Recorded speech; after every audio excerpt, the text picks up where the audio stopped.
मित्रों, नमस्कार।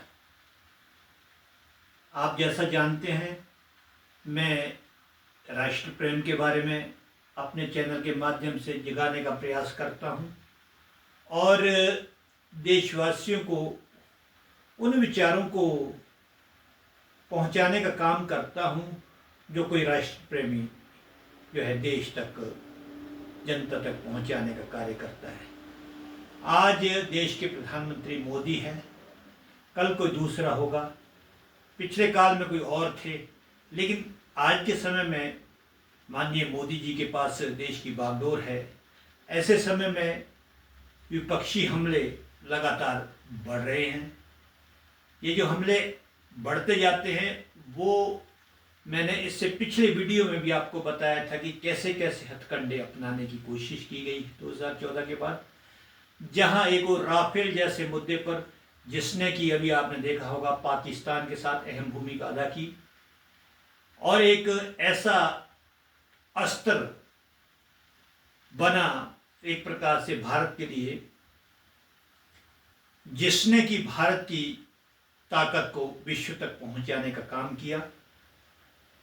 फ्रांस से खरीदा गया था, उसमें भी मोदी को चोर कहा गया था। इसके अलावा पुलवामा जैसा महत्वपूर्ण घटना घटी जिसमें कि भारतीय सैनिकों को मार दिया गया, उसका बदला भारत ने चुकाया। उसके लिए भी कहा कि उसके एग्जाम्पल दो, उसके बारे में प्रूफ दो। तो सारे बालाकोट जैसी बातों पर प्रूफ देने की बात की गई। इसके अलावा चोर चोर चोर तो कहते रहते हैं। आजकल एक SIR चला, स्पेशल इंटेंसिव रिवीजन, उस पर चोर चोर कहा, जिसका मैंने आपको पहले जिक्र किया था पहले वीडियो में। अब कोई मृत्यु हो जाती किसी वोटर की, या कोई अपना स्थान छोड़ देता है, या किसी कारण वो उपलब्ध नहीं होता, दूसरी जगह उसका वोट बन जाता है, तो ऐसे टाइम में सूची मतदाता सूची का रिवीजन करता कर्मचारी करते हैं, और जिससे देश को फायदा ही होता है क्योंकि असली वोटों की संख्या का पता चलता है। उस पर भी बड़ी भारी जीत बताने की कोशिश की, और अभी हाल ही में मोदी जी को अपशब्द कहे गए। तो ये जो सारे बातें हैं, ये मैंने पहले भी कहा था, ये कोई ऐसी मामूली बात नहीं है। देश को तोड़ने का षड्यंत्र चल रहा है। इस षड्यंत्र से हमें उबरना पड़ेगा। कई लोग, अभी मैंने हाल ही में एक व्यक्ति का वीडियो देख रहा था जो कि नौटंकी बात मोदी को कह रहा था। मोदी जी ऐसे योग्य नेता है, ऐसे नेता है जो सिर्फ राष्ट्र के लिए सोचते हैं। उनका परिवार गरीबी में जीता है, वो उनके पास जो है आप देखें कोई सरकारी नौकरी में है, कोई कैसे है, कभी उन्होंने देखा नहीं। माता की मृत्यु के दिन भी मोदी जी गए और सिर्फ 2-3 घंटे में अपना कार्य करके वापस अपने देश के काम में लग गए। तो मोदी जी ने अपना जीवन, वो एक योगी है, उन्होंने अपने जीवन को समर्पित कर दिया है इस राष्ट्र के लिए।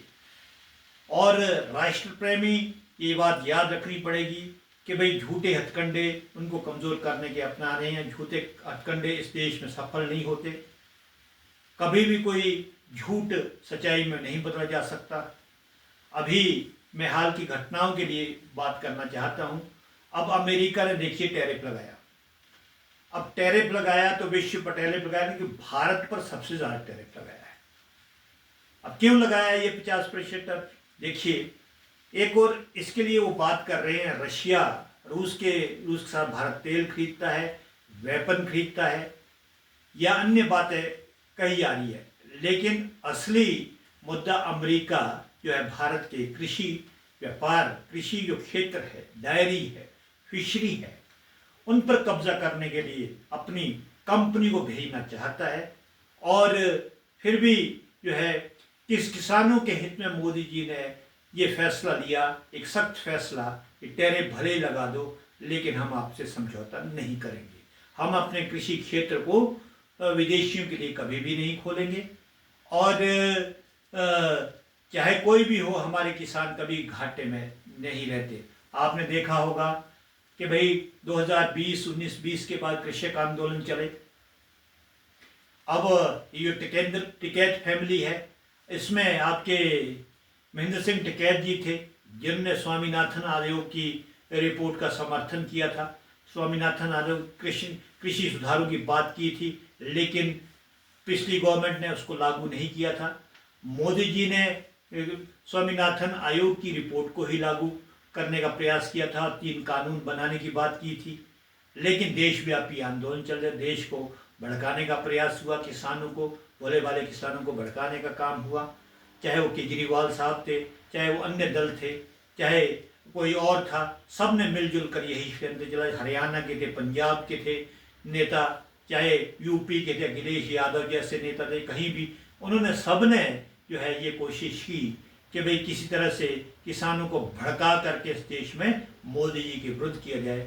लेकिन आपने देखा होगा मेरे प्यारे देशवासियों कि यूपी में चुनाव हार गए बुरी तरह से, पंजाब में आम आदमी पार्टी की सरकार बन गई, हरियाणा में जब चुनाव हार गए और नेशनल लेवल के जो लोकसभा के चुनाव थे उनमें जब उनको हार मिली तो उन्हें किसानों से अपना जो है दामन जो है अपने पिंड छुड़ाने का प्रयास किया और किसानों को भगवान के सहारे वहाँ पर छोड़ दिया।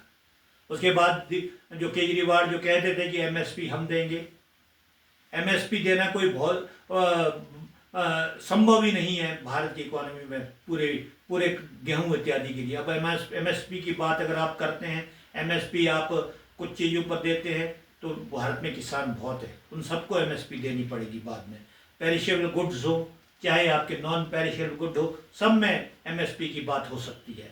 एमएसपी का देना संभव नहीं है। बाजार व्यवस्था लाने का प्रयास किया था ताकि किसानों को अधिक प्रॉस्पर बनाया जा सके, लेकिन देश के विरोधियों को ये भी चीज़ जो है हजम नहीं हुई। वो अपने किसानों को ये बताने में कामयाब नहीं हुए कि भाई ये आपके फायदे में है।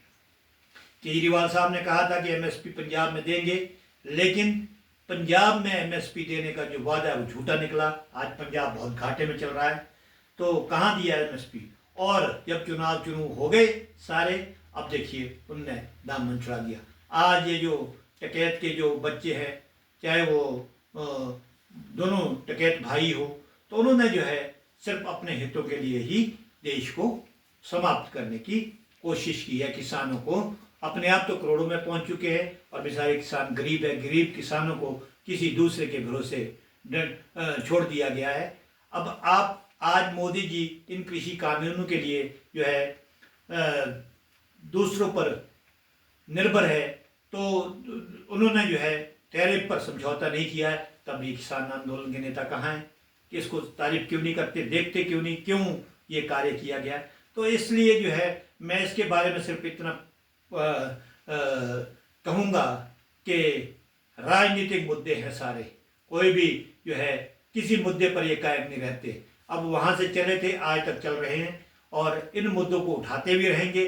अब ये मुद्दा भी टाइम फिक्स हो जाएगा एसआईआर का, और जब ये मुद्दा फिक्स हो जाएगा तब और कोई देश व्यापक आंदोलन चलेंगे जिससे राष्ट्र की हानि होगी। ऐसे आंदोलन चलते रहेंगे, ऐसे आंदोलन से बचना होगा और देश को मुख्य धारा में शामिल करना होगा। मैं एससीओ समिट के बारे में कहना चाहता था, लेकिन एससीओ समिट के इसमें भी भारत की जीत हुई है। जापान के साथ अच्छे संबंध स्थापित करने के लिए अच्छा निवेश लाने की बात की है।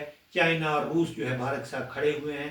तो ऐसे समय में मोदी जी देश की प्रगति की राह पर लाने का फिर प्रयास करेंगे।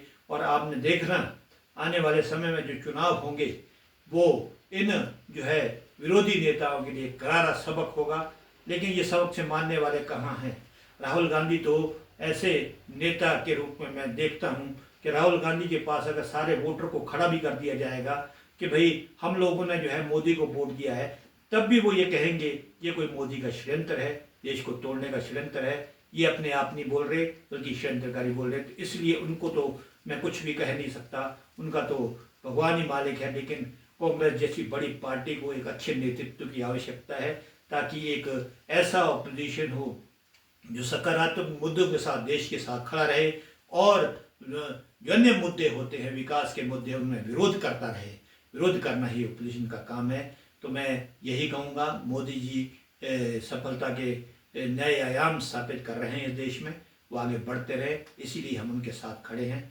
और मैं सभी देशवासियों से ये आग्रह करूँगा कि आप भी देश के उस नेता के साथ खड़े हों, चाहे मोदी जी हो, चाहे देश के लिए कोई अन्य काम करने वाला नेता हो जो विकास के कार्य करे, जनता की भलाई के लिए कार्य करे, ऐसे लोगों के साथ देने का प्रयास करें। आपका बहुत बहुत धन्यवाद। जय भारत।